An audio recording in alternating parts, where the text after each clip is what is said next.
Sejam bem-vindos a mais um Café Filosófico Espírita, promovido pelo CEF, Centro de Estudos Filosóficos Espíritas, em parceria com o Centro Espírita Nosso Lar, Casas André Luiz. E na manhã de hoje, nós temos uma reflexão muito importante a fazer, que é a esperança segundo a filosofia e segundo a filosofia espírita. Em continuidade a um trabalho que nós iniciamos com o encontro com a cultura espírita do mês de maio, que falava sobre as consolações da filosofia e as consolações da filosofia espírita. E também é tema do programa Filosofando da TV Mundo Maior. Muito bem. Então, um tema como esse, a esperança segundo a filosofia e segundo a filosofia espírita, vai nos trazer respostas para as nossas incógnitas, não é? Para as nossas perguntas. E essas perguntas são muitas, principalmente no que tange aos momentos conflituosos que nós estamos vivendo no nosso país e principalmente no mundo também, não é? Nós estamos fazendo parte de um contexto muito importante, que é o contexto da renovação de pensamento, a renovação das nossas consciências, não é? Nós estamos dando ares novos à nossa maneira de pensar. E estamos frente a frente a uma situação de sociedade que foi construída por nós através de valores que nós achávamos que eram valores consubstanciais, valores profundos, mas, ao mesmo tempo, valores práticos, né? Mas nós estamos vendo no momento que alguns desses valores se tornaram praticamente inócuos, né? E não estão dando para nós as respostas necessárias, principalmente sob o ponto de vista existencial. Então, muitos dramas estão ocorrendo, né, no nosso país, ao nosso derredor, muitos dramas estão ocorrendo também no mundo, né? Muitos conflitos na América Latina, muitos conflitos no Oriente Médio. E nós ficamos com aquela incógnita, né? Afinal de contas, será que isso é transição, né? Será que isso faz parte desse momento importante? Aí nós dizemos o seguinte: não existe nada de místico ou de mítico nesse processo. Nós estamos apenas e tão somente passando por um momento já trazido para nós didaticamente no Livro dos Espíritos e que aborda a lei de progresso. Então, as leis morais, a terceira parte do Livro dos Espíritos, nós temos lá, principalmente, civilizações ou povos degenerados, etc. Então, essa triagem que está sendo feita no momento é uma triagem de valores, né? Então, aquilo que for útil para o nosso momento existencial e para os momentos existenciais subsequentes, permanecerá, porque aquilo que é de Deus, aquilo que é concreto, aquilo que é de uma espiritualidade mais elevada, permanecerá. Aquilo que não for útil, aquilo que não for importante para nós, sem dúvida nenhuma que não vai permanecer, não é? Assim como quando nós olhamos para o passado e nós vemos que muita coisa ficou lá atrás, então muita coisa também ficará imersa nas nossas lembranças, como momentos fugazes, momentos de dificuldade, em que infelizmente nós tivemos que passar por eles, né? Muitos são produto da lei de causa e de efeito, outros são produto da nossa iniciativa, do nosso livre-arbítrio, muitas vezes o nosso livre-arbítrio não muito coerente, né, em termos de humanidade.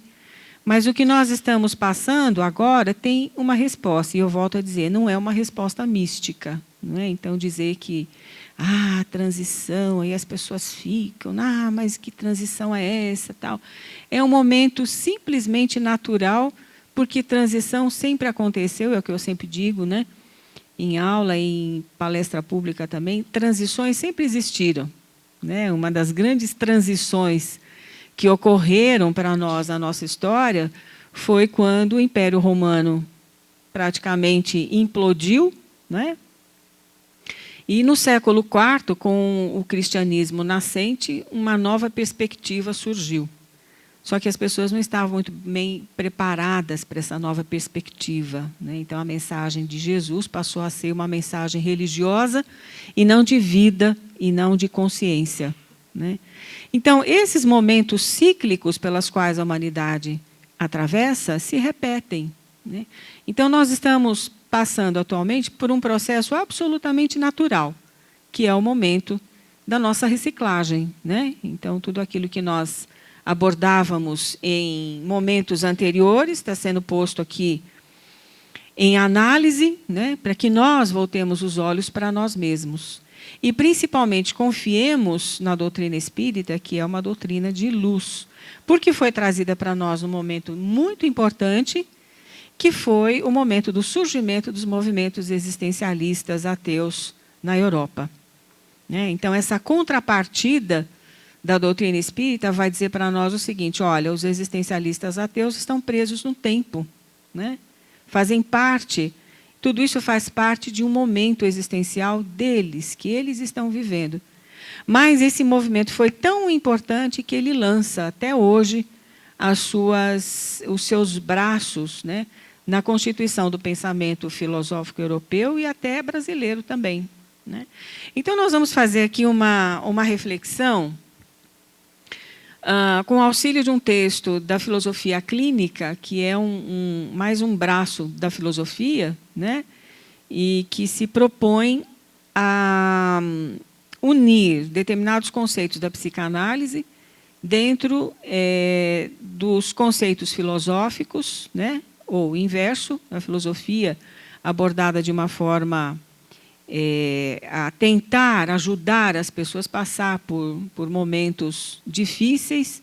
A filosofia clínica não se dedica a fazer sessões de psicanálise, não, e sim a refletir aprofundadamente aquilo que é importante para nós no nosso momento, né? E, para isso, foi muito interessante que a filosofia clínica surge com um livro lançado nos Estados Unidos, chamado Mais Platão, Menos Prozac, né? Ou seja, não podemos e não devemos depender das drogas, e sim depender do nosso pensamento, né? De tudo aquilo que o ser humano já construiu de bom, para que a gente possa viver melhor e passar essa herança de viver melhor para os nossos filhos, para os nossos parentes, para os nossos amigos, e principalmente dentro do centro espírita, porque, enquanto instituição, já que todas as instituições estão em crise, o centro espírita também está em crise, concordam?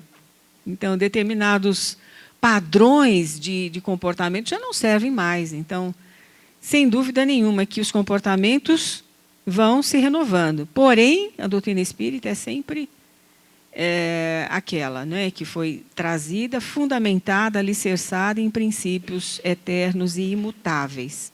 Tem gente que não gosta disso, né? Mas quem não gosta disso é porque não estudou aprofundadamente o Espiritismo. Depois a gente vai fazer um comentário sobre essas comunicações que estão surgindo aí pela internet.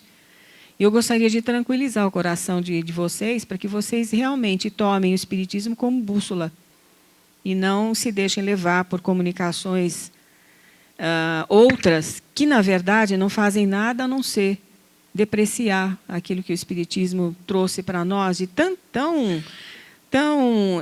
importante, né? E tão engrandecedor da nossa alma, né? Então, vamos lá. Esse texto chama-se Oscilações da Alma.